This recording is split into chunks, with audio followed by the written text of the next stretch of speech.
Even at Christmas, all you think about is eating, said my siblings at Christmas dinner. I stood in the doorway of my parents' living room, my heart pounding so hard I thought everyone could hear it. The smell of roasted turkey and cinnamon filled the air. Christmas lights twinkled on the tree. Everything looked perfect, like a holiday movie scene. But I knew better. My hands were shaking as I held the bottle of wine I'd brought. 40 pounds lighter than last Christmas, and I'd never felt more nervous in my entire life. I was 37 years old, and I was terrified of my own family. Mom looked up first. Her smile was tight, the kind that doesn't reach the eyes. Dad gave me a small wave from his armchair. Then I saw them. Brad and Jessica, my twin siblings, sitting on the couch like they owned the place. Jessica's eyes scanned me up and down. That look. I'd seen it 1,000 times before. Brad smirked and leaned back. Here it comes, I thought. Just breathe, Sarah. Just breathe. I sat down in the empty chair across from them, trying to appear calm. Trying to blend into the background like I always did. The room felt smaller suddenly. Suffocating. Jessica reached for a cookie from the coffee table, never breaking eye contact with me. That's when Brad said it. Even at Christmas, all you think about is eating, huh, Sarah?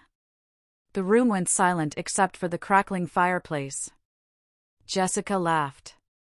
That high-pitched, cruel laugh. I mean, you probably marked this day on your calendar just so you could finally have an excuse to eat whatever you want again. Something inside me snapped. It wasn't loud. It wasn't dramatic. It was quiet, like a thread that had been pulled too tight for too long. I felt my hands grip the arms of the chair. My vision narrowed. Every single time I'd swallowed their comments. Every single holiday I'd smiled through the pain. Every single year of being invisible unless they wanted someone to mock. This was it. This was my limit. Hold on before you stop watching this video, because what happened next changed everything in my life, and the lesson I learned that Christmas night might be exactly what you need to hear right now. If you're enjoying this story, please hit the like button and comment where you're watching from. It really helps me continue sharing these stories with you. I need to take you back. Back to where this all started. Because you need to understand how I got to that moment, standing in my parents' living room, ready to finally break my silence. It was January 2nd of that year. New Year's Day had just passed, and I was sitting in Dr. Mitchell's office, staring at test results I didn't want to believe. Pre-diabetes. That's what the papers said. At 36 years old, my body was failing me. Or maybe I'd been failing it. Dr. Mitchell looked at me with kind eyes. Sarah, you need to make changes now. Not next month. Not when you feel ready. Now. Your blood sugar levels are concerning, and if this continues, you're looking at serious health complications. I remember nodding, but inside I felt numb. How did I get here? How did I become this person? The truth is, I knew exactly how. Let me tell you about my family. My mother, Linda, has always been obsessed with appearances. Everything had to look perfect. The house, the clothes, the family photos.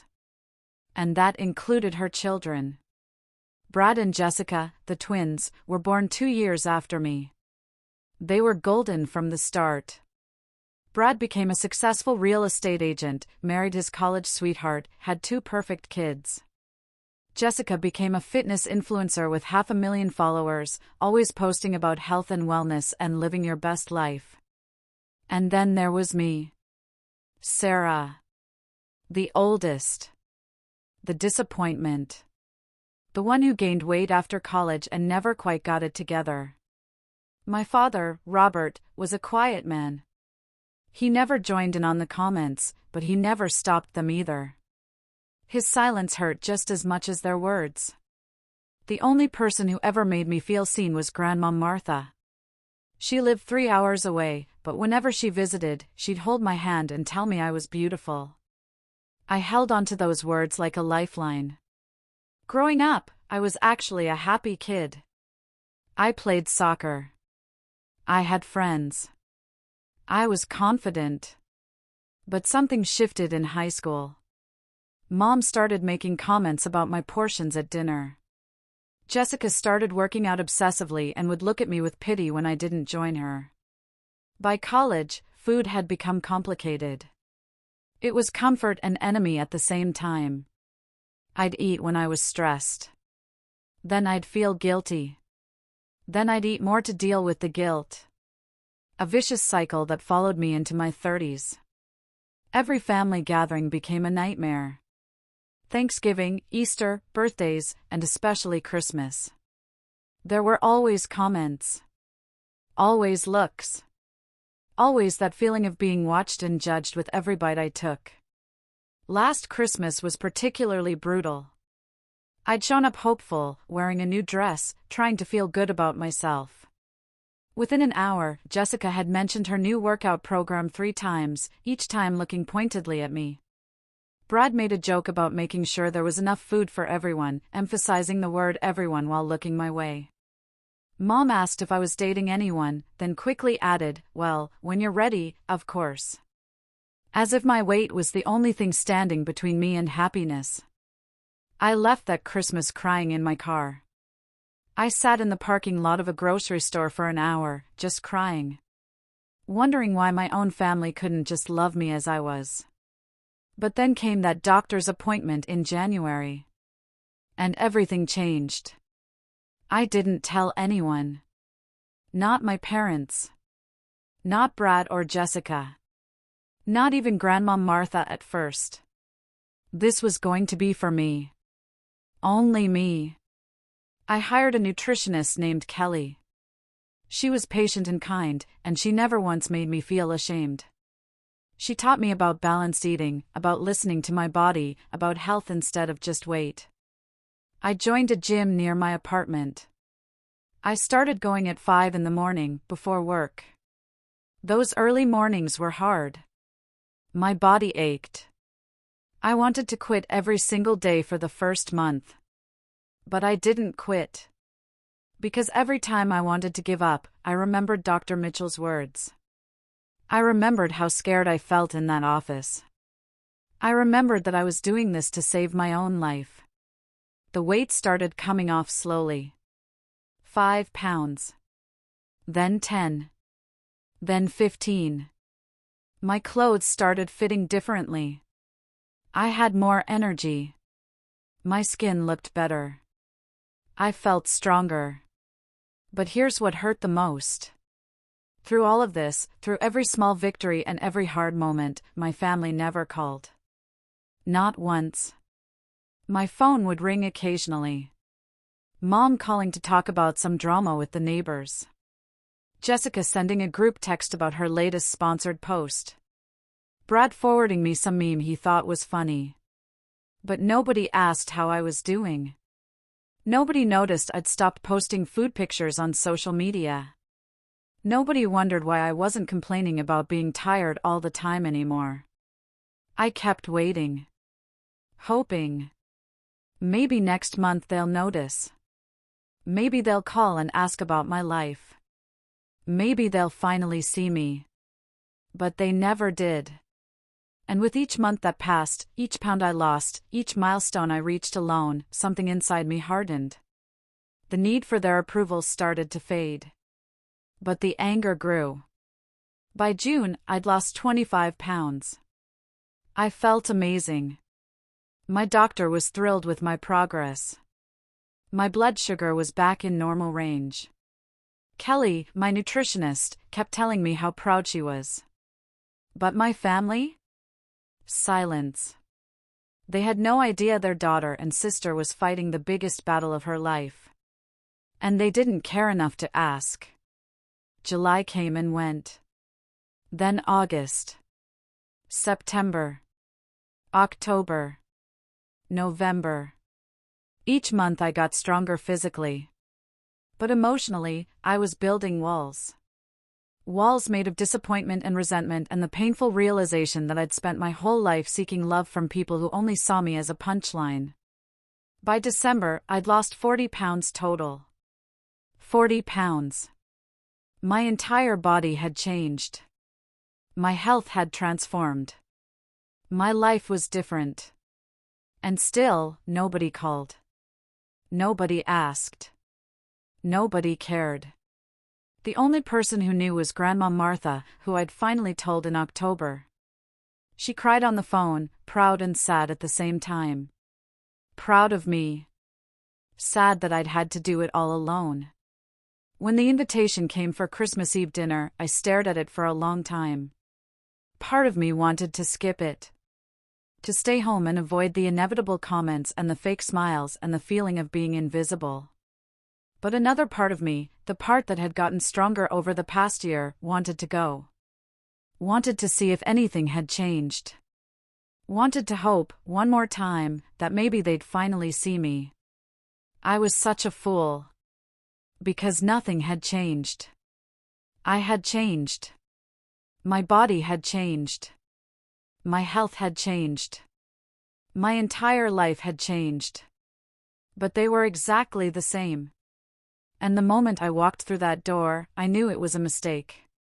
But I couldn't have predicted what would happen next. I couldn't have known that their cruelty would finally push me past my breaking point. I couldn't have known that this Christmas would be the one that changed everything.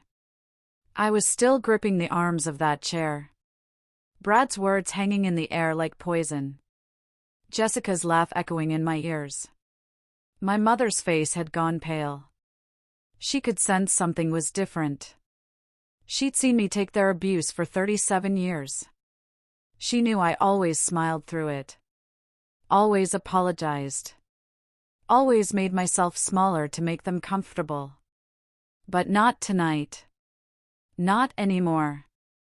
I stood up slowly. My legs were shaking, but I stood. Every eye in the room was on me. The Christmas music playing softly in the background felt absurd. Silent night. How ironic. My voice came out steady. Stronger than I expected. You want to know something funny, Brad? He blinked, clearly not expecting me to respond. His smirk faltered just a little. I haven't eaten more than my maintenance calories in 11 months. Not once. Not at Thanksgiving, not on my birthday, not ever. Because 11 months ago, I found out I had pre-diabetes. I was on my way to full diabetes at 36 years old. The doctor told me I needed to change or face serious health complications. The room was dead silent now. Even the fire seemed to stop crackling. So I did change. I changed everything. I hired a nutritionist. I started working out at 5 every morning before my shift at work. I meal prepped every Sunday. I tracked every single thing I ate. I cried myself to sleep some nights because I was so hungry and so tired and so scared. Jessica's face had lost all color. She wasn't laughing anymore. I lost 40 pounds this year. 40. My blood sugar is normal now. I'm healthy for the first time in over a decade. I did that. All by myself. With no support. No encouragement. Not a single phone call from any of you asking how I was doing. Brad started to say something, but I held up my hand. I wasn't done. Not even close. You know what I realized over these past 11 months? I realized I spent my entire life waiting for you people to love me. Waiting for Mom to look at me with pride instead of disappointment. Waiting for you two to treat me like a sister instead of a punching bag. Waiting for Dad to stand up for me just once. My father shifted uncomfortably in his chair. He couldn't even look at me. And you want to know the saddest part? Even tonight, even after everything I've accomplished, even after literally saving my own life, the first thing out of your mouths is another cruel joke about my eating. My mother finally found her voice. Sarah, honey, you're being dramatic. It was just a little joke. Brad didn't mean anything by it. Something inside me exploded. The anger I'd been swallowing for decades came pouring out. Just a joke? Just a joke, Mom? Do you have any idea how many times I've heard that excuse? How many family dinners I've sat through while you all made me feel like garbage? How many holidays I've cried through because my own family couldn't show me basic human decency? I turned to Jessica. You stand there with your 500,000 followers, posting about body positivity and wellness and mental health. You make money telling other people to love themselves. But you've spent years destroying your own sister's self-esteem. Do you see the irony in that? Jessica's eyes filled with tears, but I couldn't stop. I wouldn't stop. Not this time. You post those inspirational quotes about being kind because you never know what someone is going through. But you never once, not once in 11 months, asked me what I was going through. You never called to check on me. You never cared. And you, Brad. Mr. Successful real estate agent with the perfect family. You've made comments about my weight at every single family gathering since I was 16 years old. 16. Do you understand what that does to a kid? To hear her own brother constantly making her feel worthless? Brad's jaw was tight. His wife sat next to him, looking uncomfortable and unsure of what to do. I wasn't 16 anymore, though. I was 37. And I was done being their victim. You all sat here for a year. A whole year. And not one of you picked up the phone. Not one of you sent a text asking how I was. Not one of you noticed that I stopped posting on social media. That I stopped complaining about being tired. That I changed. My voice cracked a little, but I pushed through. Because I was invisible to you. I've always been invisible unless you wanted someone to mock. Someone to make yourselves feel better about your own lives. Before you click away, I need you to hear what happened next because this is where everything shifted. If this story is resonating with you, please take a second to like this video and leave a comment letting me know you're here. Your support means everything. Now, back to that Christmas Eve. My mother stood up, her voice rising. That's enough, Sarah. You're ruining Christmas. We're family. Family forgives. Family moves on. I laughed. Actually laughed. It was a bitter, broken sound. Family? You want to talk about family, Mom? I walked closer to where they were all sitting. They actually leaned back, like they were afraid of me. Good. They should be. Family shows up for each other. Family supports each other. Family loves unconditionally. You people aren't my family. You're just people I happen to share DNA with who've spent decades making me feel worthless. Dad finally spoke, his voice quiet. Sarah, that's not fair. We love you. Do you? I turned to face him directly. Because love isn't silent, Dad.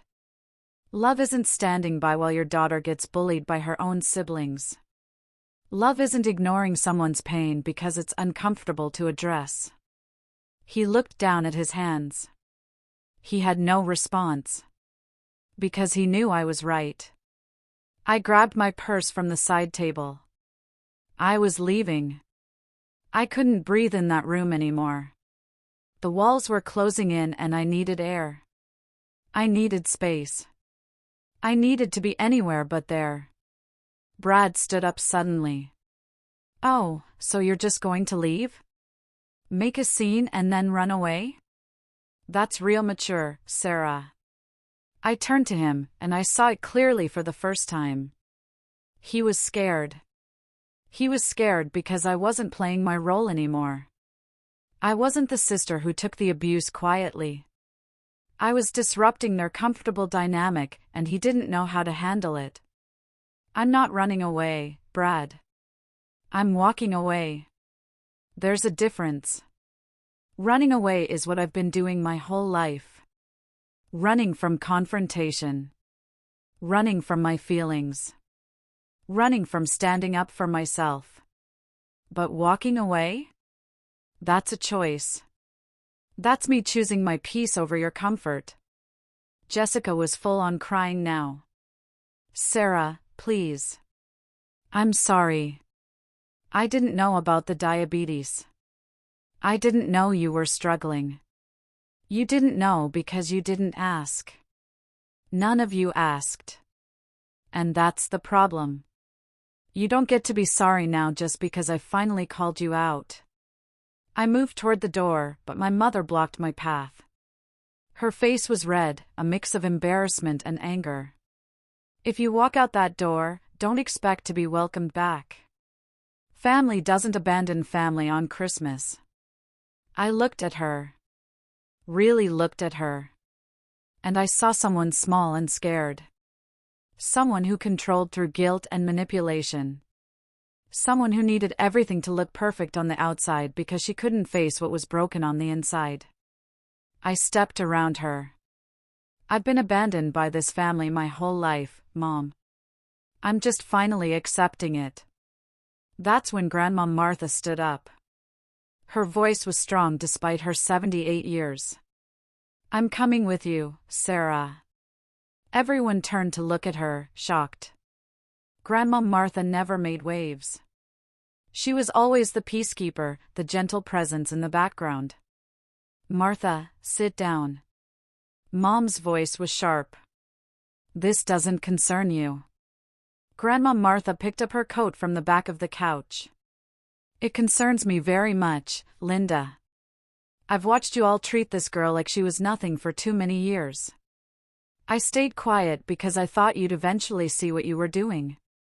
But you never did. And I'm done watching. She walked over to me and took my hand. Her palm was warm and soft. She smiled at me with such love that I almost broke down right there.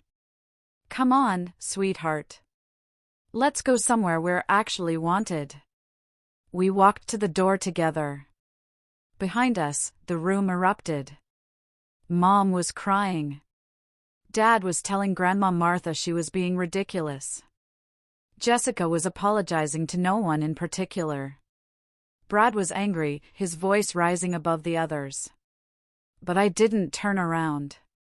I didn't look back. For the first time in my life, I put myself first. And it felt terrifying and liberating all at the same time. We walked out into the cold December night. Snow was starting to fall, soft and quiet. Grandma Martha squeezed my hand. I'm so proud of you, she whispered. And that's when I finally let myself cry. Not tears of sadness or shame. But tears of release. Of freedom. Of finally standing up for myself after 37 years of being small. Grandma Martha and I drove through the snowy streets in silence for a while. My hands were still shaking on the steering wheel. The adrenaline was wearing off, and reality was setting in. What had I just done? I'd stood up to my entire family. I'd said things I could never take back. I'd walked out on Christmas Eve. Part of me felt guilty. That old, familiar guilt that had lived in my chest for so long. But another part of me felt lighter than I had in years. Sarah, pull over at that coffee shop. Grandma Martha pointed to a small cafe on the corner.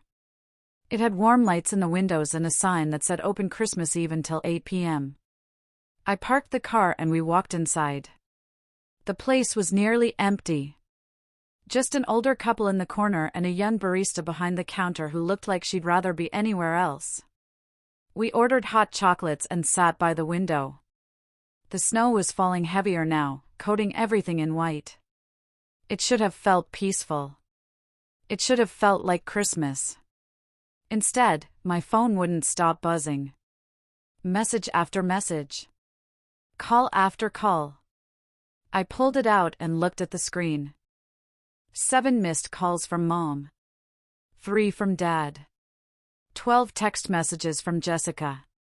5 from Brad. Even Brad's wife had texted me. I showed the phone to Grandma Martha. She shook her head. Don't read them yet, honey. Give yourself a minute to breathe first. But I couldn't help it. I opened Jessica's messages first. I don't know why. Maybe because we used to be close when we were kids. Before everything got complicated. Sarah, I'm so sorry. I had no idea you were dealing with all of that. Please come back. We need to talk. I didn't mean to hurt you. I never realized how much my comments affected you. Please answer. Mom is freaking out. Dad doesn't know what to do. Just tell me you're okay.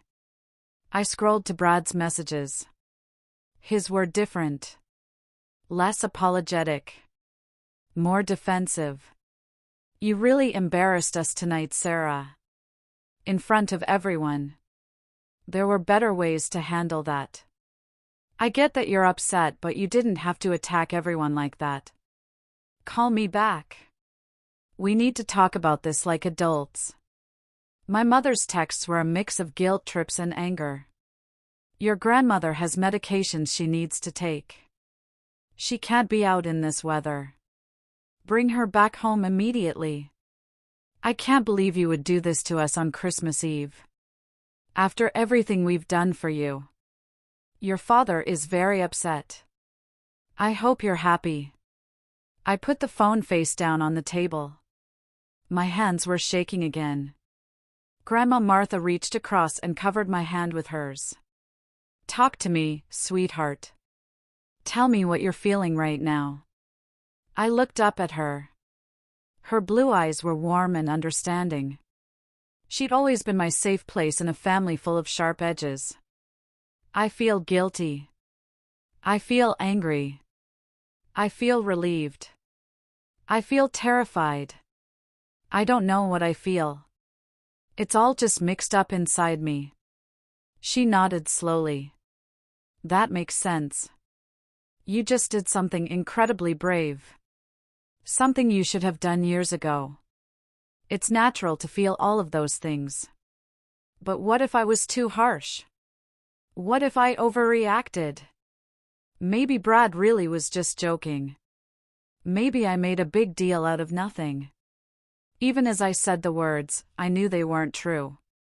But that's what a lifetime of gaslighting does to you. It makes you doubt your own reality. It makes you question whether your pain is valid. Grandma Martha squeezed my hand tighter. Sarah, look at me.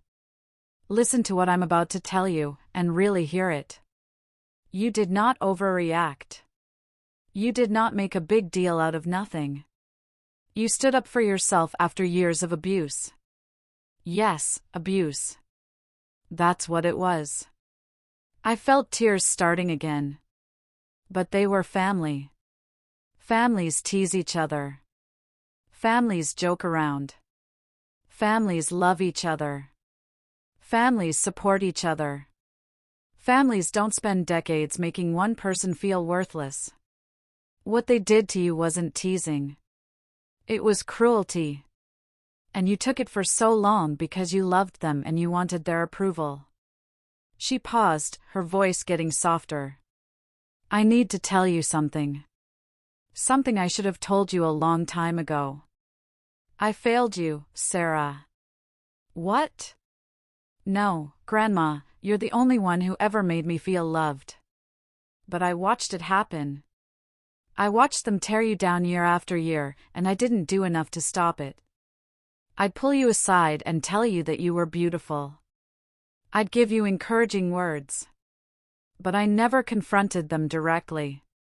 I never stood up to your mother the way I should have. And for that, I'm sorry. A tear rolled down her wrinkled cheek.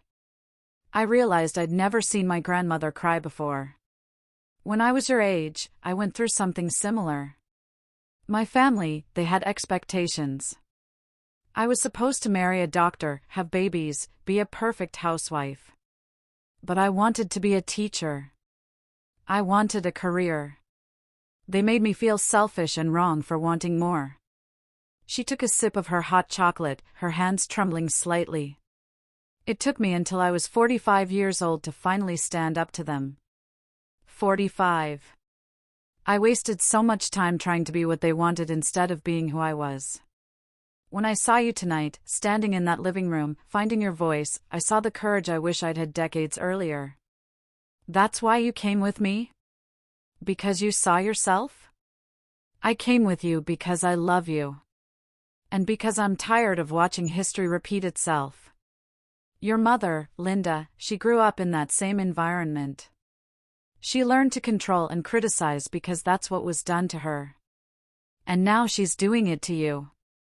The cycle has to stop somewhere. My phone buzzed again.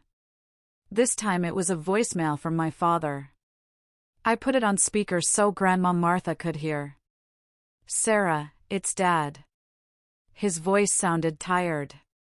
Look, I don't know what to say here. Your mother is very upset. The whole evening is ruined.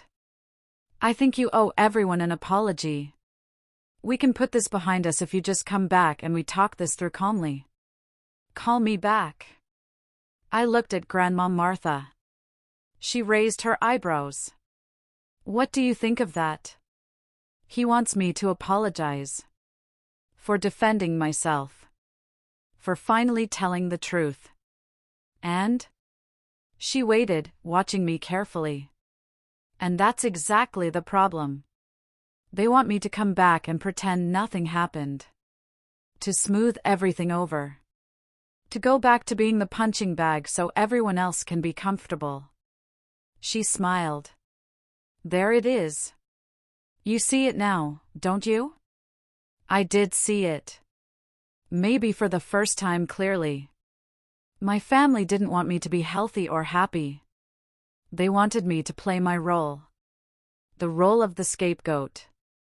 The one they could blame. The one who made them feel better about themselves. If you're still watching, thank you for being here with me through this journey. This next part is important, so please stay until the end. And if you haven't already, hit that like button and drop a comment. I read every single one. What do I do now, Grandma? I can't go back there. I can't pretend everything is fine. You don't have to. You set a boundary tonight. A very important boundary. Now you have to hold it. That's the hard part. Because they're going to push back. They're going to try to make you feel guilty. They're going to tell you that you're being unreasonable or dramatic or too sensitive. But I feel guilty. I feel like I ruined Christmas. She shook her head firmly. You didn't ruin anything. They ruined it the moment they decided to mock you instead of celebrate you. You just finally stopped accepting unacceptable behavior. We sat there for a while, watching the snow fall outside. The cafe was warm and quiet. I felt safe there, away from the chaos of my family. My phone rang. It was Jessica calling again. I looked at Grandma Martha, unsure. You can answer if you want. But remember, you don't owe anyone an immediate response. You're allowed to take time to process what happened. I let it go to voicemail. A minute later, a text came through. Sarah, please. I really am sorry. I know I messed up. I know I've been a terrible sister. Can we please just talk? Another text followed immediately. I told everyone to give you space. But I need you to know that I see you now. I see what I've been doing. Please give me a chance to make this right. I showed the messages to Grandma Martha. She read them carefully. What does your gut tell you? I don't know. Part of me wants to believe her. We used to be so close when we were kids. Before she got obsessed with fitness and perfection. Before she started looking at me like I was a failure. But another part of me thinks she's only sorry because I finally called her out. Not because she actually understands the pain she caused. Grandma Martha nodded. That's a valid concern. Real change takes time. Real apologies come with changed behavior, not just words. If Jessica is truly sorry, she'll prove it through her actions over time. Not just tonight when everyone is upset. What about Brad? He doesn't even think he did anything wrong. Some people aren't capable of self-reflection, Sarah. Some people will never see their own cruelty because it would require them to look at themselves honestly. Brad might be one of those people. You have to decide if you're willing to accept a relationship with someone who can't acknowledge the harm they've caused. The barista called out that they were closing in 15 minutes. The older couple in the corner got up to leave. The snow outside was getting heavier. Where are we going to go? I asked suddenly. We can't drive 3 hours to your place in this weather. And I'm not going back to my parents' house. Grandma Martha smiled. We're going to get a hotel room. We're going to order room service. And we're going to have our own Christmas Eve. Just the two of us. I felt my eyes fill with tears again. Really? Really? She reached over and brushed a strand of hair from my face. You deserve a peaceful Christmas, sweetheart. One where you're celebrated, not criticized. One where you can just be yourself without walking on eggshells. We finished our hot chocolates and got back in the car. I found a nice hotel about 10 minutes away. They had a room available with 2 beds. Perfect. As I drove through the snowy streets, I felt something shift inside me. The guilt was still there. The anger was still there. But underneath it all was something new. Something I hadn't felt in a very long time. Hope. Hope that maybe, just maybe, I could have a life where I wasn't constantly trying to earn love from people who would never give it freely. The hotel room was cozy and warm. Grandma Martha and I ordered grilled cheese sandwiches and tomato soup from room service. We watched a classic Christmas movie on TV. It was simple. It was peaceful. It was the best Christmas Eve I'd had in years. Around 10 p.m., my phone buzzed again. This time it was a text from Brad's wife, Michelle. I'd always liked Michelle. She was kind and quiet, often looking uncomfortable during family gatherings. Sarah, this is Michelle. I hope you don't mind me reaching out. I just wanted to say that I've always admired you. Tonight, watching you stand up for yourself, that took real courage. Brad is angry right now, but I think deep down he knows you were right. I'm sorry for never saying anything before. I should have. Take care of yourself. I showed it to Grandma Martha. She smiled. See?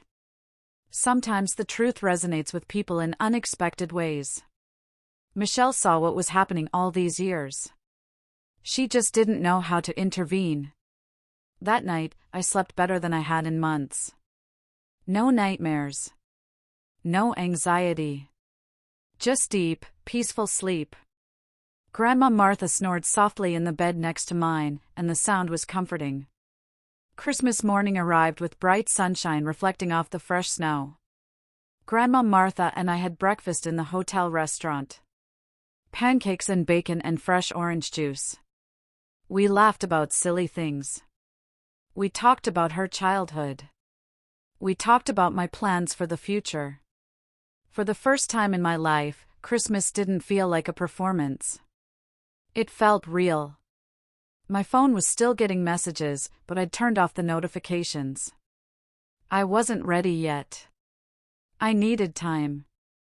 I deserved time. 2 days later, I finally responded to Jessica's messages. I kept it simple. I need space right now. I'm not ready to talk. When I am, I'll reach out. Please respect that. She responded immediately. I understand. I'll be here whenever you're ready. I love you, Sarah. I didn't respond to that.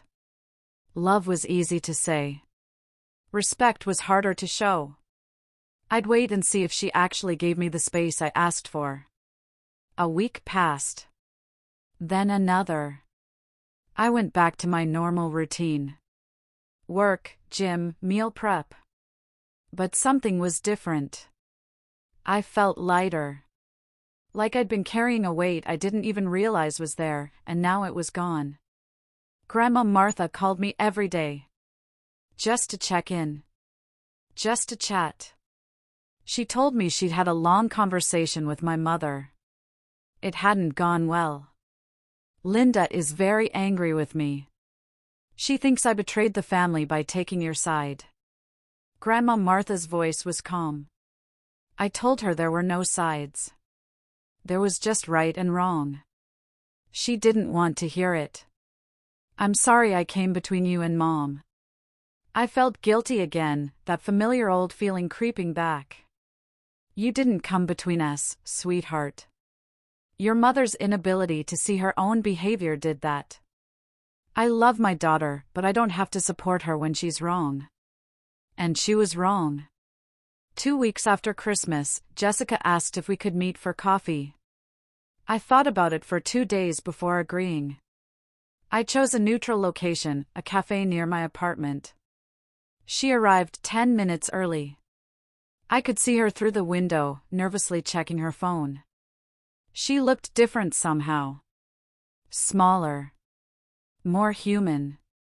Less like the perfect Instagram influencer and more like the sister I used to know. I walked in and sat down across from her. She looked up, and I saw that she'd been crying. Her eyes were red and puffy. Thank you for meeting me. Her voice was shaky. I wasn't sure you would. I almost didn't. I ordered a coffee from the waiter who came by. Jessica already had one in front of her, untouched. We sat in silence for a moment. The cafe was busy with the lunch crowd. People laughing and talking around us. Normal life continuing like the world hadn't shifted on its axis. Sarah, I've been doing a lot of thinking since that night. A lot of therapy, actually. I found a therapist and I've had 3 sessions already. That surprised me. Jessica had always acted like she had everything figured out. Like she didn't need help from anyone. She continued, her words tumbling out fast like she was afraid she'd lose her nerve. I've been jealous of you for so long. I know that sounds crazy. You're probably thinking, jealous of what? You're the successful one. You're the one with the perfect life and the followers and everything. I didn't say anything. I just listened. She took a shaky breath and went on. But you've always been real. Authentic. You never pretended to be someone you weren't. I've spent my entire adult life crafting this image. This perfect fitness guru who has it all together. And it's exhausting. It's so exhausting pretending all the time. Tears started rolling down her cheeks. Every post I make about body positivity feels like a lie because I've spent years making you feel bad about your body.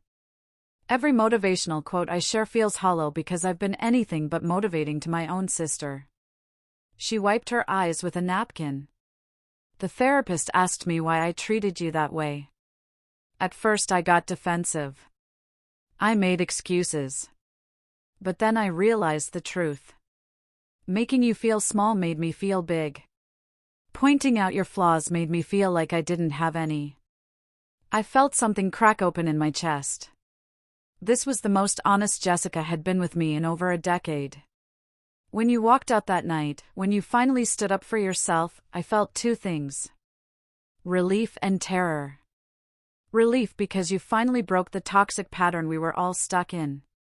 Terror because I had to face what I'd become. What do you want from me, Jessica? I asked quietly. Why are we here? She looked me straight in the eyes. I want to rebuild our relationship. But a real one this time. One based on honesty and support, not competition and cruelty. I don't expect you to forgive me right away. I don't expect you to trust me. I know I have to earn that back. But I'm asking for a chance. I took a sip of my coffee. It was too hot and burned my tongue, but I welcomed the sharp sensation. It kept me grounded. What about Brad? What about Mom and Dad? Brad is still angry. He thinks you overreacted. Mom is hurt and confused. Dad doesn't know what to think. They want things to go back to normal. She paused. But I told them I'm done with normal. Normal was toxic. Normal was hurting people. I'm not participating in that anymore. That's going to be hard. Standing up to them. They won't make it easy for you. I know. But watching you do it showed me it was possible. You were so brave, Sarah. I want to be brave too. We talked for 2 hours. Really talked. About our childhood. About the pressure we both felt growing up. About how Mom's obsession with appearances affected both of us in different ways. About how we'd both been hurting in our own ways. It wasn't a magical fix. It wasn't a movie ending where everything was suddenly perfect. But it was a start. A real, honest start. Over the next few months, Jessica and I met regularly. Sometimes for coffee. Sometimes for walks. She started changing her social media content. Less about perfect bodies and more about mental health. Less filtered photos and more honest captions. Some of her followers complained. They wanted the old Jessica back. The one who posted workout videos and meal plans. But she stayed the course. And slowly, her content started resonating with people in a deeper way. Brad reached out once. A stiff, formal email that basically said he was sorry if I felt hurt, but he stood by what he said. I didn't respond. Grandma Martha was right. Some people aren't capable of real reflection.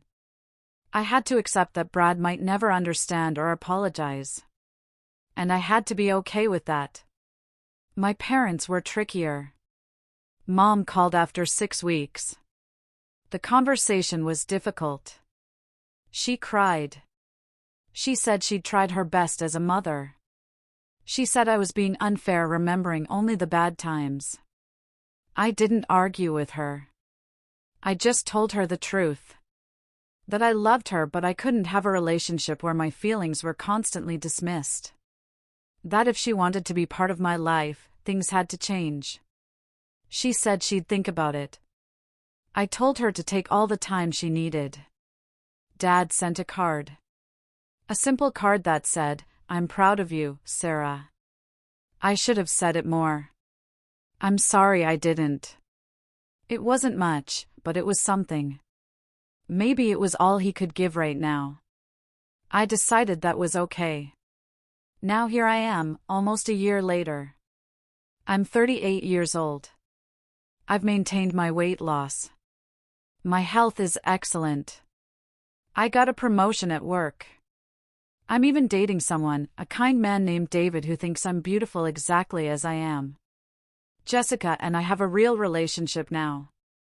Not perfect, but real. We support each other. We're honest with each other. We're healing together. Grandma Martha is thriving. She tells everyone about how proud she is of both of us for breaking the family pattern. That Christmas Eve, when I walked out of my parents' house, I thought I was losing my family. But what I was really doing was finding myself. Finding my voice. Finding my worth. And in the process, I found out who truly loved me and who just loved the role I played.